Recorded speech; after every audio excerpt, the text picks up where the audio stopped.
So hello everyone, कैसे हैं आप लोग। Welcome to Curio. और आपका होली कैसा गया? आई होप अच्छा गया होगा।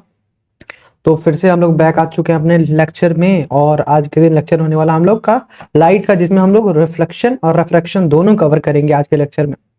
तो पहले देख लेते हैं ध्यान से कि हमें पढ़ना क्या क्या है आज के लेक्चर में। क्या? तो सबसे पहले लाइट के बारे में जानेंगे, इंट्रोडक्शन की लाइट होती क्या है। देन उसके दो मॉडल्स थे, जो एक्सपेरिमेंट थे, उनके बारे में। आफ्टर दैट रिफ्लेक्शन इसका समझेंगे, रिफ्लेक्शन ऑफ लाइट क्या होता है। देन मिरर के टाइप जानेंगे, इमेज फॉर्मेशन उनमें कौन कौन सा होता है वो जानेंगे। देन स्फेरिकल मिरर का क्या यूज है वो जानेंगे। रिफ्रैक्शन जानेंगे, रिफ्रैक्टिव इंडेक्स जानेंगे। आफ्टर दैट डिस्पर्सन है, रेनबो है, स्कैटरिंग है, डिफ्रैक्शन है, ऑप्टिकल इल्यूजन है। बस यही दो, ऑप्टिकल इल्यूजन में एक बिग पिक्चर, दूसरा मिराज और लूमिंग है। बस इतना चीज आज हमको कवर करना है। भले ही इस पीपीटी में बहुत कम चीज हमें देखने को मिल रही है, लेकिन जब लिखेंगे तो ज्यादा चीजें हो जाएगी। ठीक है, तो सबसे पहले आते हैं जो हमें पढ़ना है, लाइट वेव। कि लाइट है वो वेव के जैसे भी वर्क करती है, पार्टिकल के जैसे भी वर्क करती है, तो उसके बारे में जानना है। तो हम लोग लाइट को कैसे कैसे देख सकते हैं, तो लाइट को देखने की बात की जाए तो सबसे पहले तो एक हम नेचुरल लाइट देखते हैं। आफ्टर दैट कोई एक्सपेरिमेंट के थ्रू लाइट जनरेट होगी वो देख सकते हैं। चाहे इंट्रैक्शन होगा उसका मैटर के साथ, वो मैटर के साथ टकराएगा, मिलेगा, तब उसको हम देख सकते हैं। चाहे किसी भी ऑप्टिकल डिवाइस के हेल्प से हम लोग लाइट को देख सकते हैं। इतनी चीज हो सकती है लाइट को देखने के लिए। देन आगे आते हैं। आगे क्या है कि लाइट जनरली भी है क्या। तो जैसे हम लोग पहले से पढ़ते आए थे कि light is a form of energy, एक टाइप का फॉर्म ऑफ एनर्जी, जो किसका पार्ट है, तो इलेक्ट्रोमैग्नेटिक स्पेक्ट्रम का पार्ट है। ठीक है, वेव चैप्टर में हमने इलेक्ट्रोमैग्नेटिक स्पेक्ट्रम का डिस्कशन किया था कि इलेक्ट्रोमैग्नेटिक स्पेक्ट्रम होता क्या है। ठीक है, तो इलेक्ट्रोमैग्नेटिक स्पेक्ट्रम तो हो गई, तो उसका कुछ वेव है, वेव चैप्टर में पढ़े थे, तो कुछ वेवलेंथ भी होना चाहिए। तो इसका वेवलेंथ जो होता है वो 390 से लेके अप्रोक्स 700 mm तक होता है। ठीक है, 700 mm तक इसका होता है। एनएम लिखा, सॉरी एमएम नहीं, चलो एनएम ही लिखा मैंने। ठीक है, अब लाइट जो है वो डुअल नेचर की होती है। डुअल नेचर कहने का मतलब हो गया कि दो काम करते हैं, उसके अंदर दो टाइप की वो है ना मेंटेलिटी है। जैसे कैसे कहते हैं हम लोग कि एक शरीर है दो मनुष्य लगता है मेरे भीतर रहते हैं, गाना सबने सुना है ना, वही वाला हाल है। एक शरीर दो मनुष्य लगता है मेरे भीतर रहते हैं, विनाश काल विपरीत बुद्धि, लोग बुद्धिमत्ता के कहते हैं। क्या है इसके आगे तो मुझे भी नहीं आता है, बट इतना समझ लीजिए कि लाइट क्या है, तो डुअल फॉर्म ऑफ एनर्जी है, जिसमें वो वेव के जैसे भी बिहेव करती है और पार्टिकल के जैसे भी बिहेव करती है। तो हम कब जानेंगे कब वो वेव जैसे बिहेव कर रही है, जब उनमें इंटरफेरेंस का प्रोसेस होगा, चाहे डिफ्रैक्शन हो, पार्टिकल के साथ इंटरफेरेंस हो यानी पार्टिकल के साथ टकराए, चाहे डिफ्रैक्शन का प्रोसेस हो, देन क्या होगा, वो वेव कहलाएगी। और पार्टिकल कब कहलाएगी, जब वो फोटोन इफेक्ट दिखाएगी, चाहे फोटो इलेक्ट्रिक इफेक्ट दिखाएगी, फोटोन के रूप में चाहे फोटो इलेक्ट्रिक के रूप में। लाइट की स्पीड कितनी होती है, तो वैक्यूम में सबसे ज्यादा होती है, जो कि होती है 3 × 10⁸ मीटर पर सेकेंड। ठीक है, और ये क्या है, एक टाइप का ट्रांसवर्स वेव है। ठीक है, इसको हम लोग पोलराइज कर सकते हैं। इतना चीज जान लिया लाइट के बारे में। ठीक है, आफ्टर दैट आते हैं आगे। दो मॉडल्स है, दो एक्सपेरिमेंट है जो हमें पढ़ना है यहाँ पे। एक है कौन सा, यंग डबल स्लिट मॉडल, और दूसरा फोटो इलेक्ट्रिक इफेक्ट। ठीक है, तो ये यंग करके एक साइंटिस्ट थे। ठीक है, उन्होंने 1801 में क्या कहा, उन्होंने कहा क्या कि ये इंटरफेरेंस पैटर्न दिखाता है, जो कि एविडेंस है कि वेव का। ठीक है, वेव का एविडेंस क्या होता है, वेव का मतलब वेव का नेचर क्या होगा, तो ब्राइट और फ्रिंजेस लाइट बनाएगी। ठीक है, तो मतलब यंग डबल स्लिट मॉडल में उन्होंने कहा क्या कि इंटरफेरेंस पैटर्न दिखा रही है, इससे ये क्या साबित होता है, ये तो वेव होगी। और आइंस्टीन जो थ्योरी देते हैं फोटो इलेक्ट्रिक इफेक्ट का 1905 में, वो कहते हैं कि लाइट इजेक्ट इलेक्ट्रॉन, लाइट क्या है, इलेक्ट्रॉन को इजेक्ट कर रही है। ठीक है, ये वाला। और एनर्जी क्वांटाइज हो रही है किसके रूप में, तो फोटोन के रूप में। अगर फोटोन के रूप में क्वांटाइज होगी तो उसको फोटो इलेक्ट्रिक इफेक्ट नाम दिए। ठीक है, इसीलिए आइंस्टीन ने क्या कहा कि जो पार्टिकल्स होते हैं, मतलब क्या कहते हैं, ये लाइट होता है वो पार्टिकल होता है नेचर, उसका नेचर कैसा होता है, तो पार्टिकल का नेचर होता है। ठीक है, वो पार्टिकल होता है नेचर में। देन आगे आते हैं, हम लोग को क्या पढ़ना था, रिफ्लेक्शन ऑफ लाइट। ठीक है, रिफ्लेक्शन ऑफ लाइट क्या कहते हैं, रिफ्लेक्शन का मतलब होता है कि रिटर्न चले जाना, सिंपल समझ जाते हैं ना। यहाँ लिखता है रे bounce into the same medium, मतलब किसी भी लाइट का आना और सेम उसी मीडियम में वापस चले जाना रिफ्लेक्शन ऑफ लाइट कहलाता है। मतलब ये क्या है, एक सरफेस है, सरफेस इंसिडेंट रे आई और टकरा के रिफ्लेक्ट कर गई, उसी मीडियम में रिटर्न हो गई, देन इसको कहते हैं the bouncing back of light. ठीक है, क्या ना कहते हैं, तो बाउंसिंग बैक ऑफ लाइट। ठीक है, बाउंसिंग बैक ऑफ लाइट बोले इसको हम लोग, क्या बोले, बाउंसिंग बैक ऑफ लाइट। तो the bouncing back of light is called reflection of light. अब लॉ ऑफ रिफ्लेक्शन क्या होते हैं, तो दो लॉ होते हैं। ठीक है, पहला लॉ क्या कहता है कि इंसिडेंट रे का एंगल और क्या कहते हैं नॉर्मल के बीच का बना एंगल, यानी ये θ1 यहां से यहां तक, और दूसरा अगर हम मेजर कर ले ये θ2 यहां से यहां तक, रिफ्लेक्टिव रे और किसके बीच का बना एंगल, तो नॉर्मल के बीच का बना एंगल, दोनों आपस में बराबर होते हैं। ठीक है, इसको हम लोग ऐसे लिख सकते हैं, जनरली यहाँ θ1 लिखा हुआ, तो एंगल θ1 इक्वल टू एंगल θ2, ऐसे लिख सकते हैं। तो यही कहता है लॉ ऑफ रिफ्लेक्शन पहला कि एंगल, इंसिडेंट एंगल जो होता है वो रिफ्लेक्टिव एंगल, रिफ्लेक्शन के एंगल दोनों आपस में बराबर होते हैं, सेम डिवाइड होते हैं।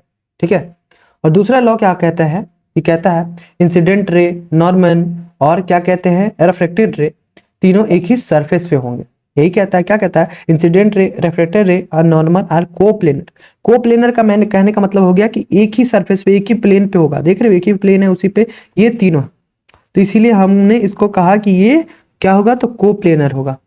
देन आगे आते हैं, अब हमें मिरर भी तो पढ़ना है ना, मेन जो पॉइंट हमें पढ़ना था, रिफ्लेक्शन ऑफ द लाइट पढ़ लिए, रिफ्लेक्शन ऑफ लाइट हम लोग जनरली किस में पढ़ते हैं, तो हम लोग मिरर के साथ में पढ़ते हैं, और लेंस चैप्टर में जाते जाते क्या पढ़ते हैं, तो रिफ्रैक्शन ऑफ लाइट पढ़ते हैं। ठीक है, तो दो चीज है, तो जनरली मिरर तीन टाइप की होती है, प्लेन मिरर, कनकेव मिरर और कन्वेक्स मिरर। प्लेन मिरर तो समझ में आता है, प्लेन मिरर क्या होगा, पूरी तरह से प्लेन होगा, उसका रिफ्लेक्टिव सरफेस क्या होगा, सरफेस उसका प्लेन होगा। ठीक है, उसके बाद इमेज कैसा फॉर्म करेगी, तो वर्चुअल इमेज, इरेक्ट इमेज और सेम साइज का इमेज फॉर्म करेगी, जो लिटरली इन्वर्टेड इमेज होगा। ठीक, इन्वर्टेड इमेज होगा। ठीक है, उसके बाद ये इमेज के सेम साइज का फॉर्मेशन कर रही है, वर्चुअल मतलब समझ में आता है, उल्टा कर रही है, इरेक्ट कर रही हो, वर्चुअल, सॉरी बोला, वर्चुअल मतलब ऐसा इमेज जिसको हम लोग क्या कहते हैं ना, किसी भी पर्दे पे चाहे सरफेस पे नहीं देख सकते, उसको वर्चुअल इमेज बोलते हैं। ठीक है, ये बात रही। अब यहीं पे प्लेन मिरर का यूज समझ ले, तो प्लेन मिरर का यूज क्या होता है, तो हम लोग लुकिंग ग्लास में यूज करते हैं उसका, लुकिंग ग्लास। ठीक है, आफ्टर दैट और कहाँ यूज कर सकते हैं प्लेन मिरर का, तो हम लोग सबमरीन में जनरली यूज करते हैं। ठीक है, सोलर कुकर में यूज करते हैं, कुकर। ठीक है, सोलर कुकर में हो जाएगा। इससे ही बहुत सारी चीजें पेपर बनाने में, मतलब जनरली और बहुत से मटेरियल बनाने में इसका यूज किया जा सकता है। कनकेव मिरर कैसा होता है, कनकेव मिरर वो मिरर जिसका अंदर वाला पार्ट कलर रहता है। ठीक है, और कन्वेक्स मिरर जिसका, सॉरी कनकेव पढ़ रहे थे ना, सॉरी फॉर माय मिस्टेक, यहाँ पे इरेज करते हैं, इरेजर, चलिए क्या पढ़ रहे थे, कनकेव मिरर, कनकेव मिरर जिसका बाहर वाला पार्ट कलर रहता है, और कन्वेक्स मिरर जिसका अंदर वाला पार्ट कलर रहता है। इतनी सी बात समझ में आई, तो सिंपल सी बात समझ लें, तो क्या होता है कनकेव मिरर, वो सबसे पहले तो एक स्फेरिकल मिरर का पार्ट होगा। ठीक है, और उस स्फेरिकल मिरर को, एक स्फेरिकल मिरर है, इसको बीच से काट देंगे तो एक कनकेव बन जाएगा और दूसरा कन्वेक्स बन जाएगा। अगर इसको बाहर के साइड से ऐसे ऐसे ऐसे ऐसे कलर कर दें तो कनकेव बन गया, अंदर के साइड से कलर कर दिए तो कन्वेक्स बन गया। ये चीज समझ में आई। कनकेव मिरर क्या होता है, तो जिसका वो अंदर की तरफ इनवर्ड क्या रहता है, वो कनकेव मिरर इनवर्ड कर्व रहता है, और इसका फेस होता है वो सेंटर ऑफ स्फीयर होता है। ठीक है, और कनकेव मिरर का यूज कहाँ कहाँ किया जाएगा, एक सेकंड इरेज, ठीक है, ब्लैक से लेते हैं। कनकेव मिरर का अगर यूज का बात किया जाए तो इसका यूज कहाँ कहाँ होगा, तो इसका यूज हेडलाइट में होता है, हेडलाइट, हेडलाइट में यूज करेंगे। उसके बाद सर्च लाइट में यूज करते हैं। अब बोलो हेडलाइट कौन सा, तो गाड़ी के हेडलाइट में, सिंपल सी बात यही है ना, गाड़ी के हेडलाइट में यूज करते हैं। ठीक है, बार्बर शॉप में भी देखने के लिए मिल जाता है concave mirror. Generally plane mirror देखने के लिए मिलता है, लेकिन कनकेव मिरर भी देखने के लिए मिल जाता है। ठीक है, उसके बाद और कहाँ यूज होता है, तो डेंटिस्ट लोग यूज करते हैं छोटे छोटे दांतों को दिखने के लिए। ठीक है, शेविंग मिरर में होता है उसके अलावा यूज क्या, तो शेविंग मिरर। ठीक है, इतनी जगह पे इसका यूज किया जाता है। आगे आते हैं, अब कन्वेक्स मिरर पर लेते हैं। सबसे अच्छा हम लोग क्या करते हैं, एक ब्लैंक स्लाइड ले लेते हैं। ठीक है, और पेन का कलर कर लेते हैं येलो, और यहाँ पे हम लोग लिख लेते हैं क्या, तो अब लिखते हैं कनकेव तक तो पढ़ ही लिए थे। एक second, convex, convex mirror. Convex mirror की जब बात आएगी, पहले देख लेते हैं दोनों मिरर के बारे में पढ़ लेते हैं, देन इनकी इमेज फॉर्मेशन को हम लोग ध्यान से देख लेंगे। ठीक है, कन्वेक्स मिरर में क्या होगा, तो कन्वेक्स मिरर में ऐसा इमेज पर बनेगा मिरर का। चलो ऐसे ही बना लेते हैं, इसका अंदर का पार्ट कलर कर देते हैं ऐसे ऐसे। ठीक है, समझो कलर। ठीक है, जनरली बीच से कोई लाइन जाएगी, ये तो बताया नहीं मैं पहले, तो इसको अभी बता देता हूँ। तो इसको हम लोग प्रिंसिपल एक्सिस बोलते हैं। ठीक है, मैं पी से रिप्रेजेंट कर रहा हूँ। यहाँ पे जो पॉइंट होता है उसको एफ बोलते हैं, यानी फोकस, और यहाँ पे सी होता है सेंटर ऑफ कर्वेचर। ठीक है, तो जनरली जो इसका इमेज फॉर्मेशन है यही देख लो, तो कनकेव का दिखा देता हूँ। तो जनरली जितने सारे इसकी इमेज फॉर्मेशन होते हैं इसके फोकस पे भी होते हैं। ठीक है, ऐसे आएंगे फोकस पे मिल जाएंगे, फोकस। ठीक है, सारी इमेज फॉर्मेशन लगभग फोकस पे होती है, बाकी तो देखेंगे फोकस और सेंटर ऑफ कर्वेचर के बीच में। ठीक है, एक कन्वेक्स मिरर, तो कन्वेक्स कन्वेक्स मिरर की बात की जाए तो सिंपल सी बात, तो इसका रिफ्लेक्टिव सरफेस कैसा है, तो ये आउटवर्ड डायरेक्शन में है, मतलब इनवर्ड नहीं होके इसका रिफ्लेक्टिव सरफेस आउटवर्ड है। यहां पे लिख दो रिफ्लेक्टिव सरफेस आउटवर्ड डायरेक्शन में। ठीक है, और बात की जाए तो क्या हो सकता है इसके अलावा, इसका यूज कहाँ कहाँ होगा, तो यूज लिख लेते हैं इसके। तो यूज की बात की जाए तो इसका यूज सर्च मिरर में होगा, मिरर में। उसके बाद सर्च मिरर में, आफ्टर डेट और कहाँ यूज हो सकता है इसका, तो साइड लाइट में होता है, साइड मिरर में, सॉरी ये नहीं है, साइड मिरर में। ठीक है, समझ जाइएगा, साइड मिरर हो गया, सर्च मिरर हो गया। उसके बाद किस में हो सकता है, तो एक सेकंड, इरेजर, तो सोडियम रिफ्लेक्टर लैंप में होता है, रिफ्लेक्टर लैंप में होता है। इन सब जगहों पे इसका यूज हमको देखने को मिल जाता है। ठीक है, अब बात करते हैं, इरेज कर देते हैं इसको और इमेज फॉर्मेशन देख लेते हैं कि कहाँ कहाँ इसका इमेज फॉर्मेशन होता है। चलिए पेन, अब आते हैं कनकेव का, पहले देख लेते हैं देन कन्वेक्स का देखेंगे। कनकेव का इमेज फॉर्मेशन क्या, तो इमेज फॉर्मेशन। ठीक है, कनकेव का इमेज फॉर्मेशन देख लेते हैं क्या होता है। अगर सिंपल सा मैं 4-5 पॉइंट लिखता हूं, अगर वो इन्फिनिटी पे होगे, कोई लाइट इन्फिनिटी से आ रही है तो इमेज का पोजीशन कहां पे होगा, तो फोकस पे होगा। ठीक है, और इमेज कैसा बनेगा, तो रियल इमेज बनेगा, उसके बाद इन्वर्टेड बनेगा, इन्वर्टेड। ठीक है, दूसरा ये इन्फिनिटी लिख दिया, अगर beyond C centre of curvature, मैं सी से रिप्रेजेंट करता हूं, C that for centre for curvature, अगर सेंटर ऑफ कर्वेचर से बियॉन्ड से आ रही है लाइट, तो focus and centre of curvature पे बनेगी इमेज। और कैसी बनेगी, तो इसमें भी रियल और इन्वर्टेड बनेगी, इन्वर्टेड बनेगी। तीसरी बात की जाए तो अगर सेंटर ऑफ कर्वेचर पे से होगी तो सेंटर ऑफ सी कर्वेचर तो कहाँ पे बनेगी, तो सेंटर ऑफ कर्वेचर पे ही बनेगी। इसमें भी रियल और इन्वर्टेड बनेगी।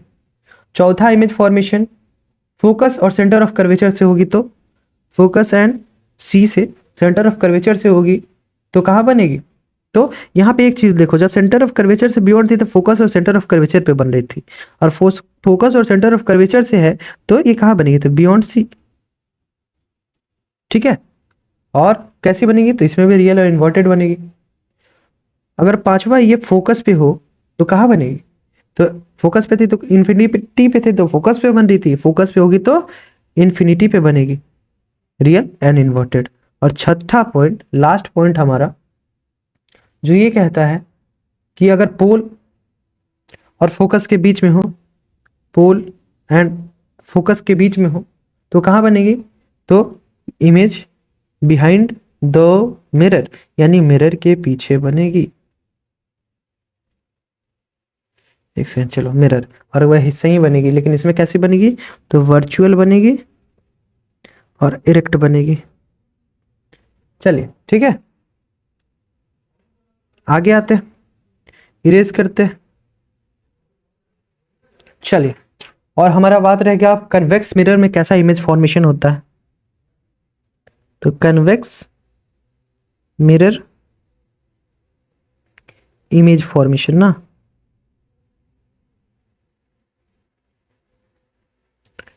Formation, convex mirror image formation की बात की जाए तो कन्वेक्स मिरर में इमेज फॉर्मेशन जनरली कहाँ पे हमको देखने के लिए मिलता है, तो हमेशा इसका जो एक ही टाइप का रिजल्ट होता है कि ये जो इमेज बनाएगी, पहली बात ये वर्चुअल बनाएगी और उसके बाद स्मॉलर इन साइज बनाएगी, साइज में तो छोटा ही बनाएगी। ठीक है, बहुत क्लोज फील होता है इमेज, क्लोजर क्लोजर इमेज बनाएगी। ठीक है, और उसके बाद क्या हो सकती है, उसके अलावा भी कोई चीजें बताने के लिए, हाँ एक चीज होती है कि अगर इन्फिनिटी पे है तो इमेज फॉर्मेशन कहाँ पे हमको देखने के लिए मिलती है, तो वर्चुअल इरेक्ट होती है और फोकस पे बनती है। इन्फिनिटी पे होगी फोकस पे बनेगी, जैसे उसमें इन्फिनिटी पे थी फोकस पे बन रही थी। ठीक है, अगर फ्रंट होगा, फ्रंट में होगा कन्वेक्स मिरर के, तो इमेज कहाँ बनेगा, पोल और फोकस के बीच में बनेगा, पोल एंड फोकस। उसमें क्या था, पोल और फोकस से आ रही थी तो कहाँ इमेज बन रही थी, तो इमेज पीछे बन रही थी ना। ठीक है, मिरर के बाद में मिरर के पीछे बन रही थी ये, लेकिन अगर आप फ्रंट में होगी तब पोल और फोकस के पे इमेज फॉर्म होगी। ठीक है, तो ये चीज समझ में आ गई। देन यही था, आगे हमारा इमेज फॉर्मेशन है। देखिए, जैसे कोई ऑब्जेक्ट इन्फिनिटी से आ रही है तो फोकस पे बन रही है, इन्फिनिटी से आई इमेज फॉर्मेशन कहाँ हुआ, तो फोकस पे हुआ। अब समझ में जनरली आ रहा होगा जो मैंने समझाने की कोशिश की।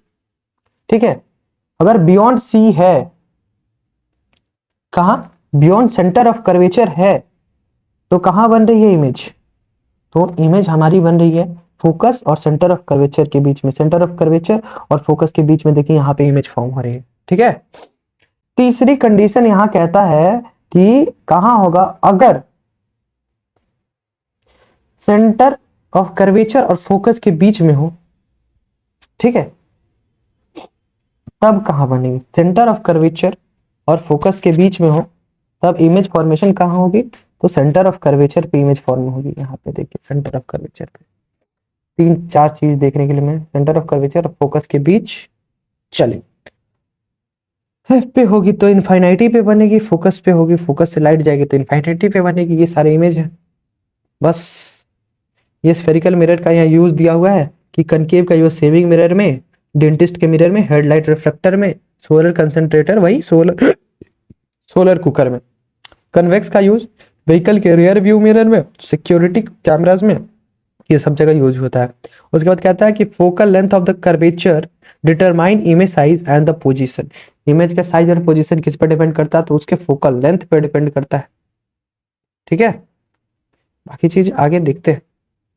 रिफ्रैक्शन पढ़ना है। ठीक है, रिफ्रैक्शन क्या होता है, तो सिंपल सी बात क्या है ना, यहाँ पे एक लाइन खींचते हैं।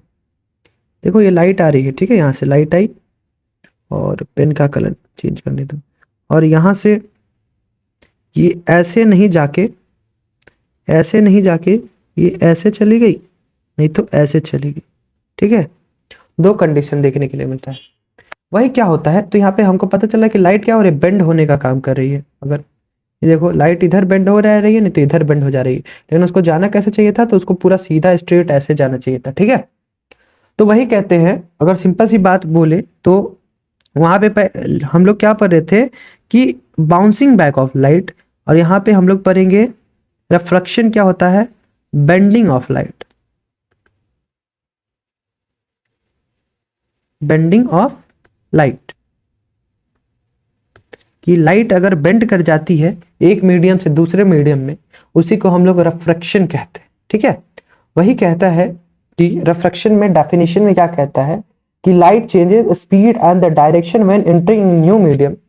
यानी जब लाइट नए मीडियम में एंटर करेगी तो क्या हो जाएगा, उसका डायरेक्शन बढ़ जाएगा और लाइट की स्पीड चेंज हो जाएगी, लेकिन जो फ्रीक्वेंसी होती है वो कांस्टेंट होती है। अब ये सिंपल सी भाषा, इतनी बड़ी भाषा समझ में नहीं आ रही है। अब सिंपल सी बात है, अगर बोलूं कि मैं नॉर्मली जा रहा हूँ, नॉर्मली जा रहा हूँ कहीं पे, कभी कभी ऐसा होता है ना, सामने से बहुत तेज हवा आती है, हमारी स्पीड स्लो हो जाती है, चाहे कभी कभी हवा हमें पुश कर देती है ऊपर, हम लोग बहुत जल्दी से चढ़ जाते हैं। ऐसा देखने के लिए मिलता है जब हम लोग साइकिल वाइकिल चलाए तब। ठीक है, तो उसी से समझ लीजिए क्या कर रहा है कि वो हमारे स्पीड को कम या ज्यादा कर रहा है। वैसे ही लाइट के कॉन्सेप्ट में होता है कि उस पर कोई एक्सटर्नल चीज लगती है, मीडियम चेंज करेगा तो एक्सटर्नल चीज लगेगी और वो उसका डायरेक्शन चेंज कर देता है, उसकी स्पीड चेंज कर देती है, लेकिन फ्रीक्वेंसी हमेशा बराबर रहती है। ठीक है, तो इस कंडीशन में क्या क्या होता है, जनरली तीन चार कंडीशन देखने के लिए मिलता है कि ये मानो पानी से भरा टब है, तो इसमें सिक्का यहाँ डालते हैं तो सिक्का यहाँ ऊपर उठा हुआ फील होता है।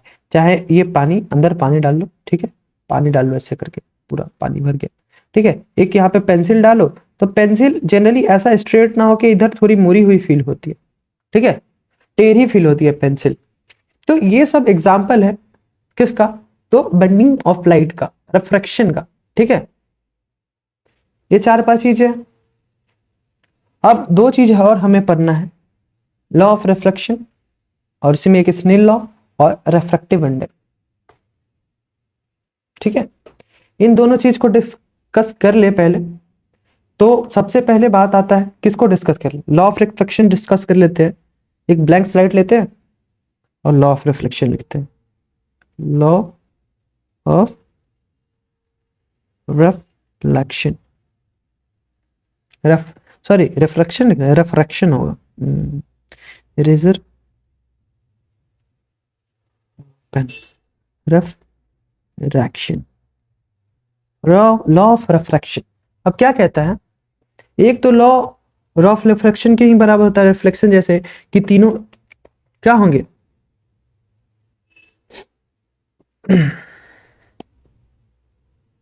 कि पहले बात कर रहे थे हम लोग ना, इंसिडेंट रे,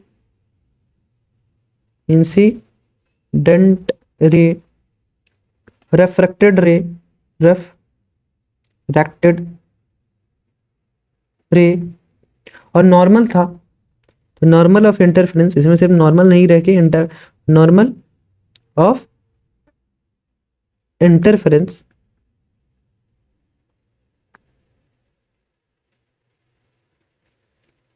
इंटरफेरेंस सब सेम पॉइंट पे लाई करते हैं, सेम पॉइंट पे लाई करेंगे। ले लिख देता हूं, ठीक है, एक ही पॉइंट पे होंगे। और बात की जाए दूसरा लॉ क्या होता है कि द रेशियो ऑफ, पेन कहाँ गया, the ratio of sine angle are, sorry I लिख दो, ऊपर आई थोड़ा अच्छा भी लगता है। साइन एंगल आई मतलब इंसिडेंट एंगल, और साइन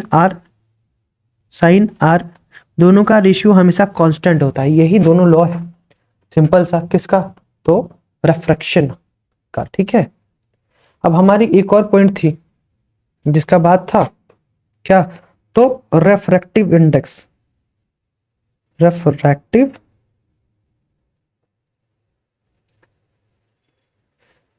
इंडेक्स ना।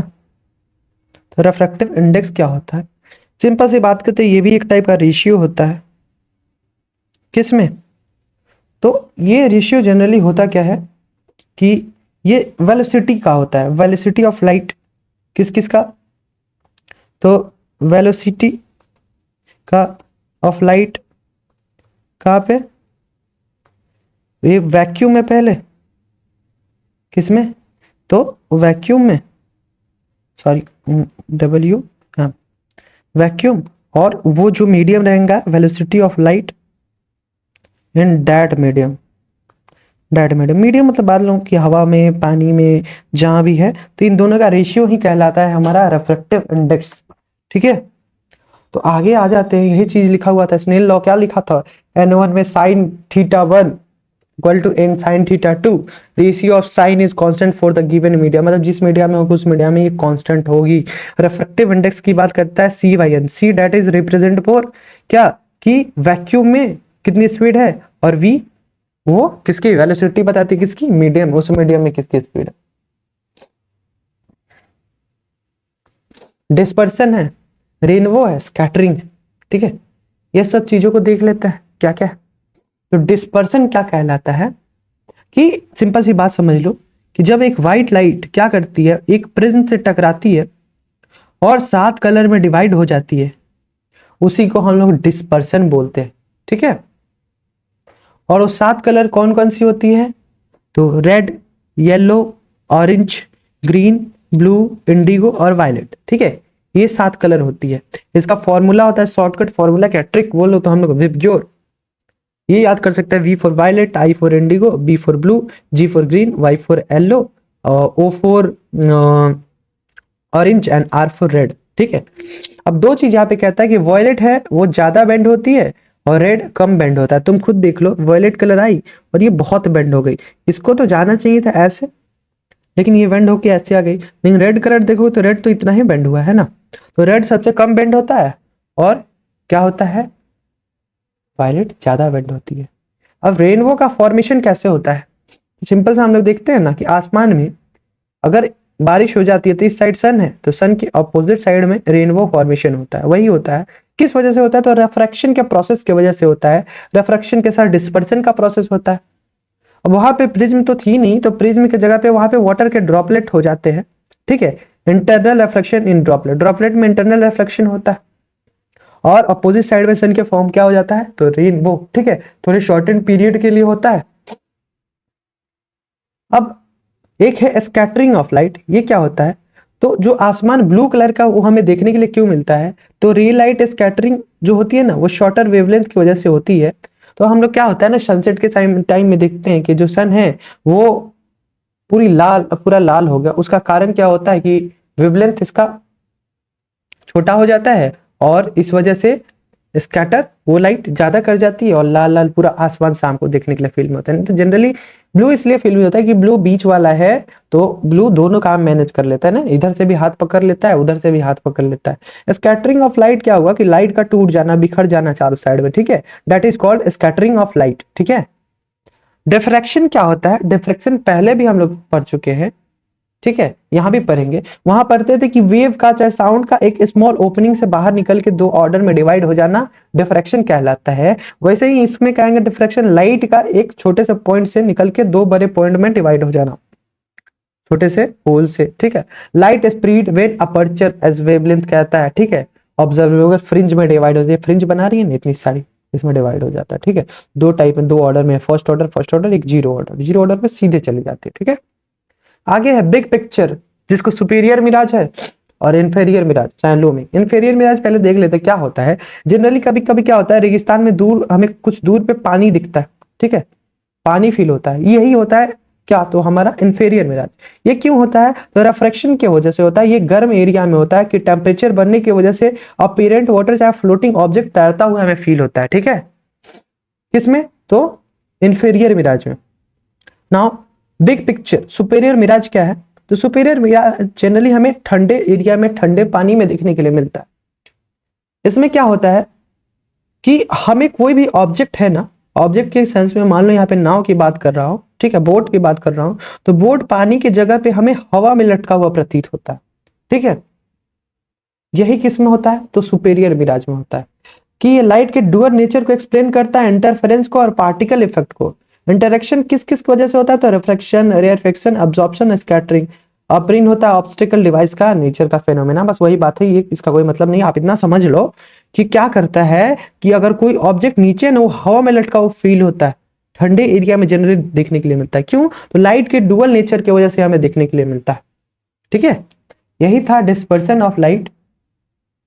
अब बच गया लेंस, तो लेंस को शॉर्ट वीडियो के थ्रू समझने की कोशिश करेंगे। तब तक के लिए बाय बाय, मिलते हैं नेक्स्ट लेक्चर में।